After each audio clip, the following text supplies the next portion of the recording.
বেশ কিছুদিন ধরে আমাদের বিভিন্ন গ্রুপগুলোতে কমন প্রশ্ন আসছে যে আমার ডকুমেন্টসগুলো হারিয়ে গেছে, আমার ডকুমেন্টসে ভুল রয়েছে, আমি ফর্ম ফিল আপের সময় এটা দিয়ে ফেলেছি ভুল করে, এখন কিভাবে ঠিক করব। এই সমস্ত যে প্রশ্নগুলো আসছে, আমি অ্যাডমিট হারিয়ে ফেলেছি, আমার অ্যাডমিটে সই নেই, আমি পাশ করার পরে সার্টিফিকেট পেয়েছি, এই যে নানান ধরনের প্রশ্নগুলো আসছে প্রত্যেক দিন। তো এইগুলো বিষয়ে একবারেই বলে দেবো কি কি করতে হবে, এবং যেটা বলবো সেটা একদম পর্ষদেরই কথা এবং সেটা আইনত সঠিক। তো একটু অপেক্ষা করতে বলবো, কয়েকজন জয়েন হয়নি, তারপরে বলছি। আবারও বলছি যে আমাদের যে সমস্ত ডকুমেন্টসগুলো দরকার হয় ইন্টারভিউর সময়, তো সেগুলো যদি হারিয়ে গিয়ে থাকে বা আমাদের ফর্ম ফিল আপের সময় যদি কোনো ভুল হয়ে থাকে, এখন কি করতে হবে, বা আমার বাবার নাম ভুল আছে, বা অনেকের বাবার নামের বা মায়ের নামের যে মিডিল নেম হয় সেগুলো রয়েছে, অনেক ডকুমেন্টসে নেই, এই যে বিভিন্ন সমস্যাগুলো। কেউ বলছে অ্যাডমিটে সই নেই, আমার অ্যাডমিট হারিয়ে গেছে, এই যে সমস্যাগুলো রয়েছে এইগুলো কিভাবে সমাধান করবেন সেটা অল্পের মধ্যে বলে দিচ্ছি।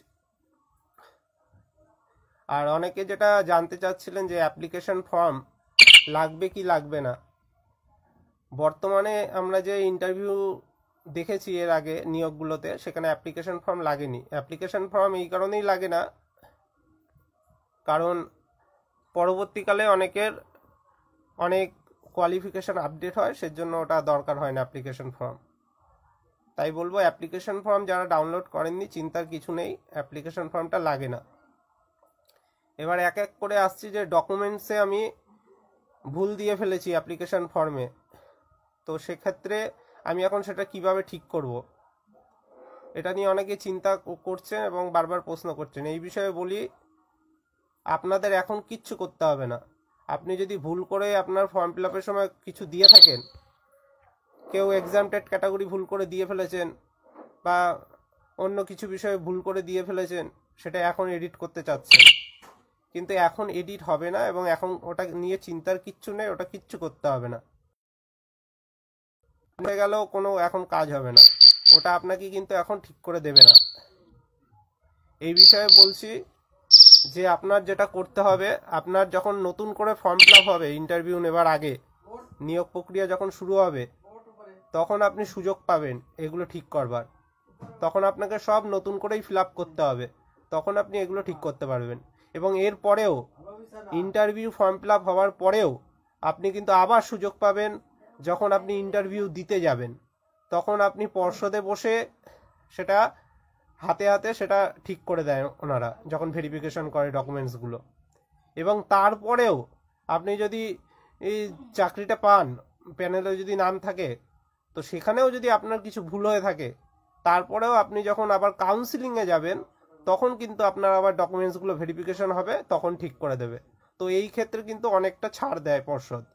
তো এইটা নিয়ে চিন্তার কোনো কারণ নেই। যদি ডকুমেন্টসে কোনো ভুল থেকে থাকে, আপনি যদি টেটের সার্টিফিকেটে কোনো এক্সামটেড ক্যাটাগরি এগুলো দিয়ে থাকেন, তো সেগুলো নিয়ে কোনো চিন্তার কিছু নেই। আপনি যখন নতুন করে ফর্ম ফিল আপ করবেন নিয়োগের সময়, তখন সেটা ঠিকভাবে করবেন। এটা নিয়ে যারা পর্ষদে এরই মধ্যে অনেকেও গিয়েছিল, একই উত্তর কিন্তু তারা পেয়েছেন আশা করি। এবং এটাই হচ্ছে গিয়ে বাস্তব। এখন গেলে আপনার ওটা এডিট হবে না এবং ওটা নিয়ে চিন্তা করার কিছু নেই। এটা হলো প্রথম পয়েন্ট। এরপরে আসছি যে অ্যাডমিট কার্ডে সই নেই। এই কোশ্চেনটা অনেকে জিজ্ঞাসা করছে যে আমার অ্যাডমিট কার্ডে সই নেই। আপনি একটু খেয়াল করবেন যে আপনার যদি অ্যাডমিট কার্ডে সই না থাকে, তাহলে কিন্তু আপনার প্রতি সন্দেহ জাগবে, কারণ অ্যাডমিট কার্ডে সইটা থাকা মাস্ট। হতে পারে আপনি এখানে হয়তো গুলিয়ে ফেলেছেন, যে আপনি হয়তো অ্যাডমিট কার্ড আপনার কাছে যেটা আছে সেটা হচ্ছে আপনি প্রথমবার ডাউনলোড করেছিলেন সেটা, কিন্তু পরীক্ষা দেওয়ার পরে যে অ্যাডমিট কার্ডটা আপনি বাড়িতে এনেছেন সই সমেত, সেটা হয়তো আপনি হারিয়ে ফেলেছেন। এটা একটু খেয়াল করবেন আগে। তো সেই ক্ষেত্রে বলবো, অ্যাডমিট কার্ড যদি হারিয়ে যায়, তো সেই ক্ষেত্রে কি করতে হবে এটা একটু গুরুত্ব সহকারে শুনবেন, এটা বাইরে কোথাও কেউ বলতে পারবে না। এটা আমি কোথা থেকে বলছি, এটা পর্ষদ এপিডেভিট আকারে কোর্টে জানিয়েছিল। কোর্টে একটি মামলা হয়েছিল, একজন প্রার্থীর অ্যাডমিট হারিয়ে গিয়েছিল, তখন অভিজিৎ গঙ্গোপাধ্যায়ের এজলাসে মামলা ছিল। তখন কোর্টে পর্ষদ এপিডেভিট আকারে এই বিষয়টা জানিয়েছিল যে একজনের অ্যাডমিট কার্ড হারিয়ে গেলে কি করতে হবে। তাই বলছি এটা গুরুত্ব সহকারে শুনবেন, এবং বুঝতে না পারলে পরবর্তীকালে জিজ্ঞাসা করবেন, হোয়াটসঅ্যাপ করবেন সবসময়, ফোন করলে অনেক সময় ধরা যায় না। তো অ্যাডমিট কার্ড হারিয়ে গেলে পর্ষদ যেটা জানিয়েছিল কোর্টে এপিডেভিট আকারে, যে একজন প্রার্থী যদি অ্যাডমিট হারিয়ে ফেলে তাকে ফার্স্ট ক্লাস ম্যাজিস্ট্রেটের কাছ থেকে এপিডেভিট করিয়ে আনতে হবে। ফার্স্ট ক্লাস ম্যাজিস্ট্রেট অথবা মেট্রোপলিটন ম্যাজিস্ট্রেট, আবারও বলছি ফার্স্ট ক্লাস ম্যাজিস্ট্রেট অথবা মেট্রোপলিটন ম্যাজিস্ট্রেটের কাছ থেকে এপিডেভিট করাতে হবে। এটা কিন্তু নর্মাল এপিডেভিট নয়। নর্মাল এপিডেভিট হয় বিভিন্ন ক্ষেত্রে, আপনারা দেখেছেন যে কোনো ডকুমেন্টসে যদি আপনার নাম ভুল থাকে সেই ক্ষেত্রে আমরা যাই, উকিলের কাছে যাই, গিয়ে একটা এপিডেভিট করিয়ে নিয়ে আসি, সেটা সাধারণত নোটারি থেকেই হয়ে যায়। কিন্তু ফার্স্ট ক্লাস ম্যাজিস্ট্রেটের এপিডেভিট কিছু বিশেষ ক্ষেত্রে লাগে, যখন আপনাকে সেটা ভালোভাবে যাচাই করে এবং সেখানে আপনাকে লিখিতভাবে আপনার স্বীকার করতে হয়, অ্যাফার্ম করতে হয় যে এই বিষয়টা ঘটেছে। তো উকিলের সাথে এটা কথা বলবেন, যে কোনো উকিলের কাছে, তারা এটা করে দেবে, এটা নিয়ে চিন্তার কিছু নেই। এবং তারও আগে যেটা আপনার করণীয় সেটা হচ্ছে কি, আপনার যে অ্যাডমিট কার্ডটা হারিয়ে গেছে তার জন্য আপনাকে ইতিমধ্যে, যাদের যাদের অ্যাডমিট কার্ডটা হারিয়ে গেছে তারা ইতিমধ্যে আপনার লোকাল থানায় আপনারা কিন্তু জিডি করুন, জেনারেল ডায়েরি, যে আমার এই ডকুমেন্টসটা হারিয়ে গেছে। তারপরে সেটার সাহায্যে আপনি উকিলের সাথে কথা বলুন, আপনার আশেপাশে যিনি আছেন যে কোনো উকিলের কাছে, যে আমার এটা ফার্স্ট ক্লাস ম্যাজিস্ট্রেটের এপিডেভিট লাগবে। শুধু এপিডেভিট বলবেন না, কিন্তু নোটারি এপিডেভিটে কিন্তু হবে না। ফার্স্ট ক্লাস ম্যাজিস্ট্রেট এপিডেভিট কিন্তু আলাদা। নোটারি সেটা আপনার অ্যাপ্লিকেশন দেখবে, সেটা তারপরে উপযুক্ত তথ্য প্রমাণ ডকুমেন্ট সহ কিন্তু ফার্স্ট ক্লাস ম্যাজিস্ট্রেটের কাছে পাঠায়। তারপরে উনি এগুলো দেখে যাচাই করে তারপরে কিন্তু নোটারি এবং ফার্স্ট ক্লাস ম্যাজিস্ট্রেট স্বাক্ষর করে আপনারটা মানে ভেরিফাই করে আপনাকে তথ্য দেবে যে আপনি সেই ব্যক্তি যার অ্যাডমিট কার্ড হারিয়ে গেছে। এইভাবে কিন্তু ওনারা একটা লিখিত দেবেন। তো সেইটা দেখিয়ে কিন্তু আপনার কাজ হবে। এটা আমি আপনাদের একটা মামলার থ্রু থেকে বলছি, এটা অভিজিৎ গঙ্গোপাধ্যায় এজলাসে মামলাটা হয়েছিল, সেই অর্ডারে এটা বলা হয়েছিল। তাই ফার্স্ট ক্লাস ম্যাজিস্ট্রেটের কাছ থেকে এটা করিয়ে নেবেন। আর ইতিমধ্যে আপনারা একটা জেনারেল ডায়েরি করে রাখবেন যে আমার এটা হারিয়ে গেছে, এটা বলে। এটা দিয়ে কিন্তু অ্যাডমিটের সমস্যাটা আপনাদের মিটিয়ে যাবে। এরপরে আসছি যে ওএমআর অনেকে হারিয়ে গেছে বলছে, বা ওএমআর ডাউনলোড করেনি, ওএমআরের যে কার্বন কপিটা। তো এটার ক্ষেত্রে কোনো চিন্তার কিছু নেই, এটা পরবর্তীকালে কোনো কিছু তো লাগবে না। এবং অনেকে যারা ডাউনলোড করেছে বা কার্বন কপি পেয়েছে, তাদের যে কার্বন কপিটা আছে অনেক ক্ষেত্রে সেটা ভালো করে আবছাও আছে অনেকের ক্ষেত্রে, এটা নিয়ে সমস্যার কিছু নেই। আর যেটা অরিজিনাল ওএমআর যেটা ডাউনলোড করা যাচ্ছিল, তো সেটা যেহেতু লাগে না তাই চিন্তার কিছু নেই। এবং পরবর্তীকালে যদি আবার লিঙ্ক অ্যাক্টিভেট হয় তখন আপনি ডাউনলোড করে দেবেন। মাঝে মাঝে এটা খেয়াল করবেন পর্ষদের ওয়েবসাইটে, কারণ ওরা দেখেছি যে যখন খুশি ওটা অ্যাক্টিভেট হয়ে যায়, আবার হয় না, এরকম একটা সমস্যা কদিন আগে হয়েছিল। এবং সেখানে টেকনিক্যাল প্রবলেম দেখা দিচ্ছিল যে 23 স্টেটের হেডিং লেখা আসছিল অ্যাপ্লিকেশনের উপরে। সেটা নিয়ে আমরা মিডিয়াকে জানিয়েছিলাম, মিডিয়ার মাধ্যমে সভাপতি মহাশয়ের সাথে কথা হয়েছে, এবং তারপরে সেটা বন্ধও করে দেওয়া হয়েছে পরের দিন। তো যাই হোক, সেই ওএমআরগুলো যদি কারো হারিয়ে থাকে সেটা নিয়েও চিন্তার কিছু নেই। মেন গুরুত্বপূর্ণ বিষয় অ্যাডমিটটা, এটা লাগেই ইন্টারভিউর সময়। তাই অ্যাডমিট হারালে কি কি করণীয় সেটা আমি বলে দিলাম। এটা নিয়ে আর পরবর্তীকালে কোশ্চেন করবেন না, আপনারা দরকার পড়লে অন্যদের একটু জানিয়ে দেবেন বিষয়টা। এরপরে আসছি পঞ্চম শ্রেণীর বিষয়টা। পঞ্চম শ্রেণীর বিষয়ে বলছি যেটা, যে আমরা প্রত্যেক গ্রুপে, হোয়াটসঅ্যাপ গ্রুপে আমাদের একটা মিটিং করবার পরে আমরা কিন্তু চিঠি দিয়েছিলাম 3টে আকারে, যে একটা প্রাথমিক স্কুলের জন্য, একটা হাই স্কুলের জন্য, আর একটা হচ্ছে ডিপিএসসি চেয়ারম্যানের জন্য। ডিপিএসসি চেয়ারম্যানটা অ্যাডমিনরা মিলে যাবে, জেলার অ্যাডমিনরা, সেটা আপনাদের সবার দরকার নেই।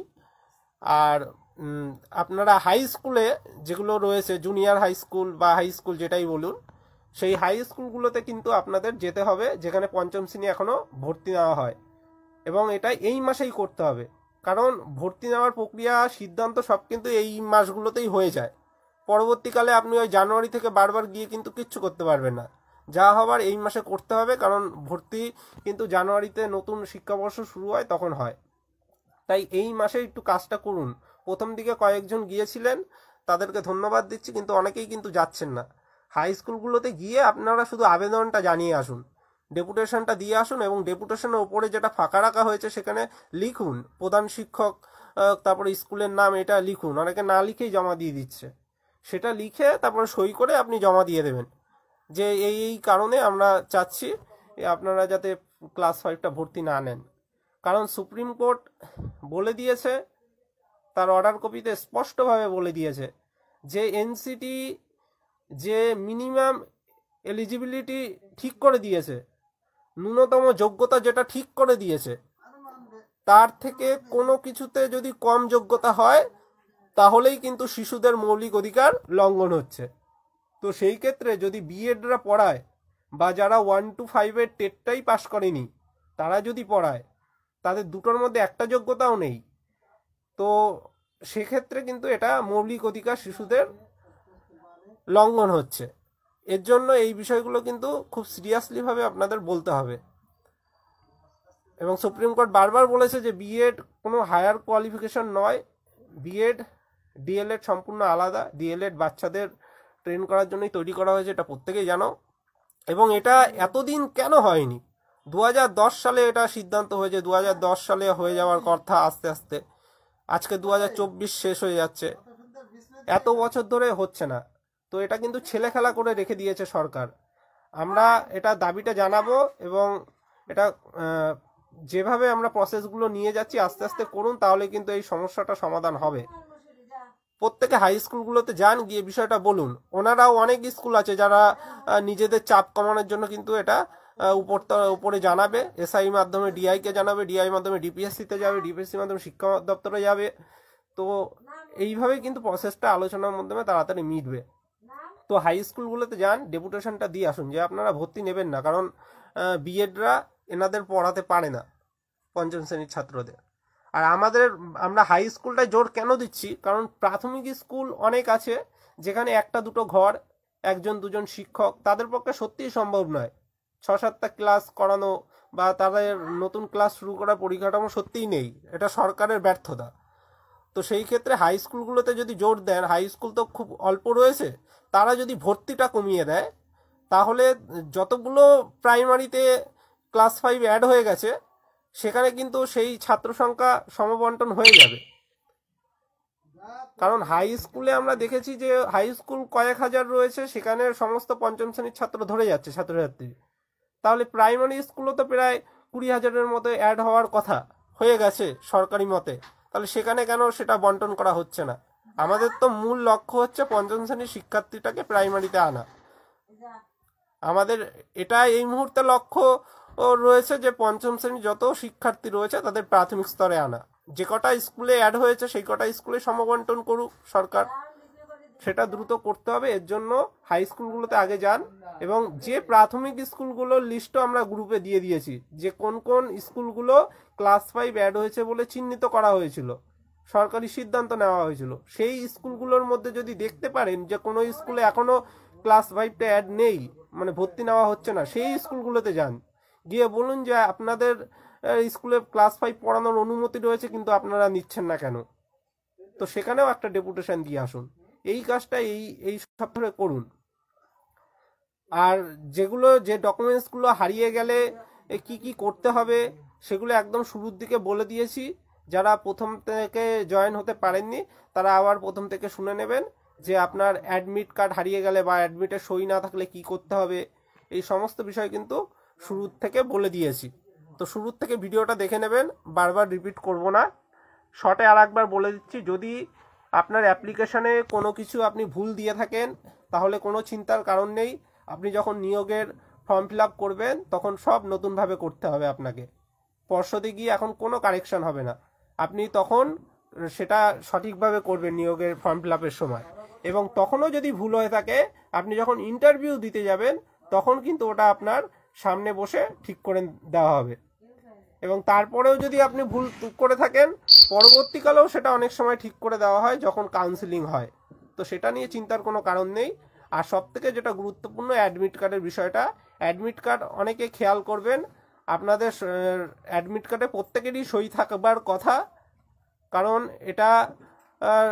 এটা বলতেই স্বচ্ছতা বোঝায় আর কি। অ্যাডমিট কার্ডে সইটা মাস্ট, সইটা নেই মানে আপনি হারিয়ে ফেলেছেন অরিজিনালটা। আপনার কাছে হয়তো আপনি যেটা এমনি ডাউনলোড করেছিলেন পরীক্ষা দিতে যাওয়ার আগে সেটা রয়েছে, সেজন্য সই নেই তাতে। তাই অরিজিনাল অ্যাডমিট কার্ডে পরীক্ষা দেওয়ার সময় অবশ্যই সই থাকবে। এবং যদি সেটা হারিয়ে ফেলেন, আপনারা অতি দ্রুত একটা জিডি করুন, নিকটবর্তী থানায় গিয়ে জেনারেল ডায়েরি করুন যে আমার এই ডকুমেন্টসটা হারিয়ে গেছে। তারপরে আপনি আপনার যে কোনো উকিলের মাধ্যমে সেটা ফার্স্ট ক্লাস ম্যাজিস্ট্রেট বা মেট্রোপলিটন ম্যাজিস্ট্রেটের কাছে এফিডেভিট করান।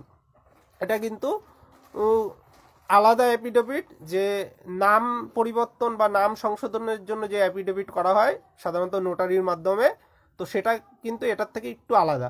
এই ফার্স্ট ক্লাস ম্যাজিস্ট্রেট এফিডেভিট কিন্তু বিশেষ কারণে করা হয়ে থাকে। তো এটা উকিলকে গিয়ে বলবেন, উকিল আপনাদের করে দেবে।